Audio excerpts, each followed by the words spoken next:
15. You said you wanted to talk about that. Turn 15. I thought 14 and 15 to me were my favorite sections of the track. I thought it was very challenging the way it was set up. Give me your perspective, your views, your analysis on it. I really liked it. I think because it's you kind of have turn 11, which is that hard braking after that long, straight at the bottom part of the track. Then there's this long sort of sweeping right-hander of turn 12, and then it's just like a nice like sprint sort of to this breaking point at turn 13, and then it's that chicane and then the left bit at the end. The drivers were really pushing there, and I think they're going a lot faster at that part of the track than maybe the circuit designers expected. And not only that, but when they were pushing and the cars actually spun and they hit the barrier, the type of barrier that's there seemed to be incongruous with the speed and angle with which they were hitting it.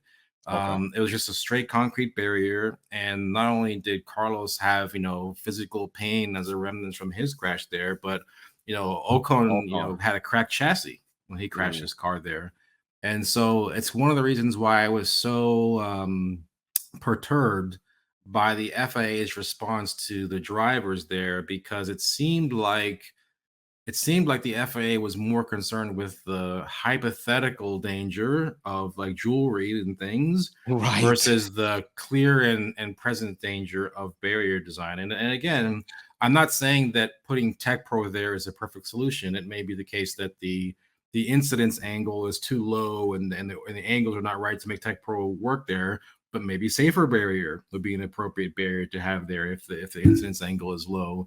It's just that it certainly is not a discussion that should be dismissed out of hand if 2 and even 3 drivers, maybe I think Norris even mentioned something about it, even though he didn't crash there, he understood that, well, maybe there's something to be said here. The idea that discussion could be dismissed out of hand, or I've even heard someone say, no, we should never change the circuit because of the driver's feedback, because we're just coddling them and they should be punished for mistakes. There should be some sort of punishment. While I agree that it certainly does make sense to have more punishment than the endless runoff of Paul Ricard or some other circuit like that.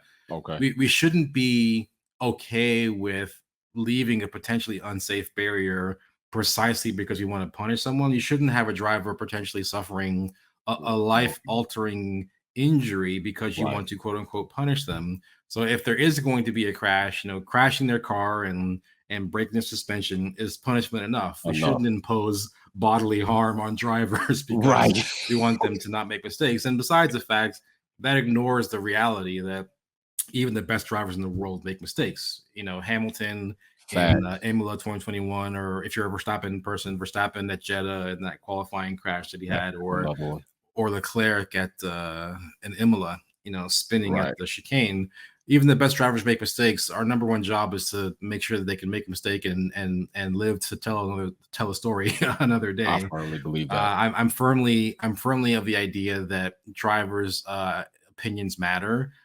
Their lives are on the line, and frankly, seeing these cars in person, how fast they are, the scale of the energy involved in driving them just goes to show me how incredibly skillful and courageous these drivers are to drive these beasts of machines. I can promise you, I might be able to drive an F1 car for a little bit, but on the limit of grip, could I drive it? I certainly couldn't drive it as well, but my concern of my own ability to drive a car on the limit is very different from just like, going around a track in a vehicle. So I mad respect to them and their effort. And if it has something important to say about barriers, we should listen.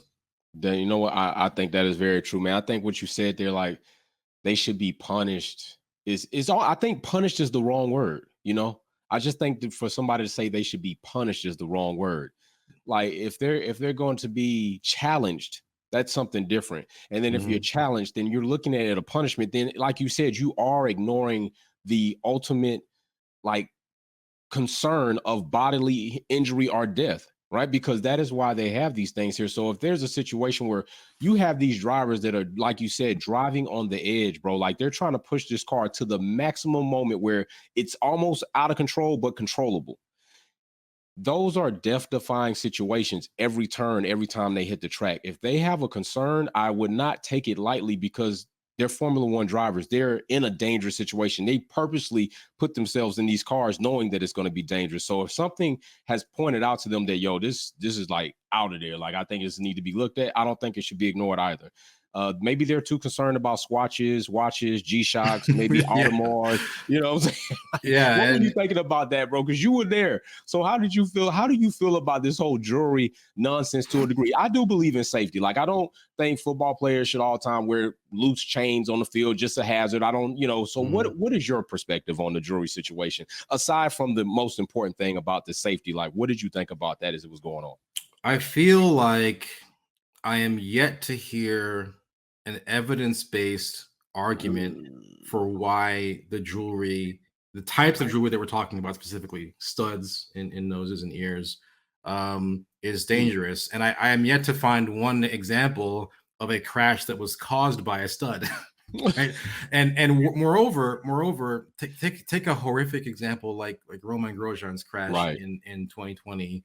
We know he was wearing his wedding band during the accident. By no means was that something that further injured him or even prevented rescue personnel from getting to him. If anything, that was the one part of his hand that wasn't burned in the same way that everything else was. And this idea that we have a problem with nose piercings, but wedding bands are okay, or if you have like a religious exemption, it's like, well, is this unsafe or is it not? It is the ultimate question. It shouldn't matter if you have a reason that you think is justifiable based on something else that's not safety consideration. Number one. Number two, we have videographic evidence of W Series drivers wearing studs during their races or practice sessions in Miami, right? Now you would say, okay, well, W Series isn't an FIA series. It's not FIA, blah, blah. It's still governed by the international, drivers license requirements that has the same statement of not having jewelry. It's not fundamentally different. I just feel like it's been described as fans of Lewis or fans of a certain driver dying on a hill or something or posting a flag on something with regard to this jewelry. It's actually the FIA that's choosing to die on a hill. The reality is the FIA has chosen to specifically try to enforce this rule as a means of exerting its influence or exerting its will. I don't know, but you can't make the argument that it's fundamentally based on safety when they didn't even enforce the rule for like years. If it really was a safety issue, why isn't there a litany of crashes caused by jewelry that we can reference and say, well, look, this is clearly a jewelry incident. We should have fixed this rule a long time ago. They just don't exist. I think that what needs to be revisited is not driver behavior. I think more often than not, they're able to figure out what's a reasonable thing and what's not. I think the rule itself needs to be revisited. Instead of saying no jewelry of any kind, there should be some scientific or physiological basis for which types of jewelry make sense. A stud seems to be okay. Now, if you want to rock up like Mr. T, I'm gonna have questions for you. That's gonna be harder to justify. I can definitely see the argument there as to how that could either impair you in operating your machine or make it difficult to extract you. But the type of things we're talking about are the minutia of details here that I just don't think makes any sense. And so whether or not the FIA wants it to be seen as targeting an individual driver, that certainly seems to be the impression. That's not just Lewis's fans who say that, but many other people who are not say that. I think they should reevaluate their position and what they are trying to get out of this particular action. Thanks for tuning in and watching another video here at Wolfpack Performance. Check out some of my other content on Formula One issues, our topics, and our DIY products on how to customize your vehicle. Don't forget to comment, like, share, and subscribe. See you soon.